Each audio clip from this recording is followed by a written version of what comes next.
যুক্তরাষ্ট্র ও ইসরায়েলের সঙ্গে যুদ্ধ বন্ধে চুক্তি চূড়ান্ত করতে ইরানে পৌঁছেছেন কাতারের প্রতিনিধি দল।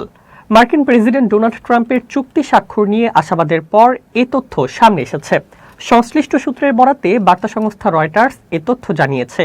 রোববারের মধ্যে একটি চূড়ান্ত স্বাক্ষরিত হতে পারে বলে আশা প্রকাশ করেছেন ওয়াশিংটন এবং ইসলামাবাদ। দুপক্ষের আশাবাদের মধ্যে এমন খবর স্বস্তির বার্তা নিয়ে এসেছে।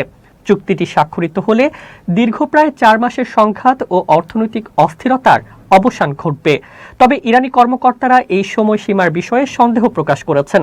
পাশাপাশি ইরানের কট্টরপন্থীরা আলোচনার শর্তগুলোর ব্যাপারে তীব্র বিরোধিতা করেছেন। এদিকে ইরানের সঙ্গে আজ রোববার যুক্তরাষ্ট্রের চুক্তি সই হবে বলে দাবি করেছেন দেশটির প্রেসিডেন্ট ডোনাল্ড ট্রাম্প। তবে ইরানের ইসলামিক বিপ্লবী গার্ড এ ব্যাপারে ভিন্ন বার্তা দিয়েছে। তারা বলেছে, এখনও সমঝোতা স্মারকটি চূড়ান্ত হয়নি বলে জানিয়েছেন ইরানি আলোচকরা, কিন্তু ট্রাম্পের অস্বাভাবিকভাবে চুক্তি সইয়ের জন্য চাপ দিচ্ছেন। বিপ্লবী গার্ড বলেছে, আজ 14 জুন ট্রাম্পের জন্মদিন। তিনি হয়তো তার জন্মদিনে চুক্তি করে এটিকে একটি প্রচারণা হিসেবে ব্যবহার করার পরিকল্পনা করছেন। গতকাল শনিবার সামাজিক যোগাযোগ মাধ্যম ট্রুথ সোশ্যালে একটি পোস্ট করেন ট্রাম্প। সেখানে প্রথমে তিনি সাবেক প্রেসিডেন্ট বারাক ওবামার সমালোচনা করেন। ট্রাম্প বলেন, ওবামার শাসনামলে 2015 সালে ইরানের সঙ্গে পারমাণবিক চুক্তি হয়েছিল, কিন্তু ওই চুক্তির মাধ্যমে ইরানকে পারমাণবিক অস্ত্র তৈরির সুযোগ দেওয়া হয়েছিল, কিন্তু তিনি সেটি থামিয়েছেন এবং ইরান এখন আর অস্ত্র তৈরি করতে চায় না।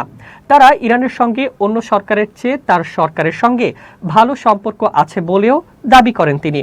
ট্রুথ সোশ্যালে ট্রাম্প লিখেছেন, বারাক ওবামার ইরানের সাথে করা চুক্তিটি ছিল মূলত পারমাণবিক অস্ত্র বানানোর সহজ, সুন্দর ও মসৃণ রাস্তা। চুক্তিটা থাকলে ইরান 6 বছর আগেই পারমাণবিক অস্ত্র পেয়ে যেত এবং এতদিনে সেটা ব্যবহারও করে ফেলত। তিনি লেখেন, আগামীকালই অর্থাৎ রোববার এই চুক্তি সই হওয়ার কথা রয়েছে, আর সই হওয়ার সাথে সাথেই সবার জন্য হরমুজ প্রণালী খুলে দেওয়া হবে। ইরানের সাথে আমাদের সম্পর্ক এখন আগের প্রশাসনগুলোর তুলনায় সম্পূর্ণ আলাদা এবং অনেক গুণ ভালো।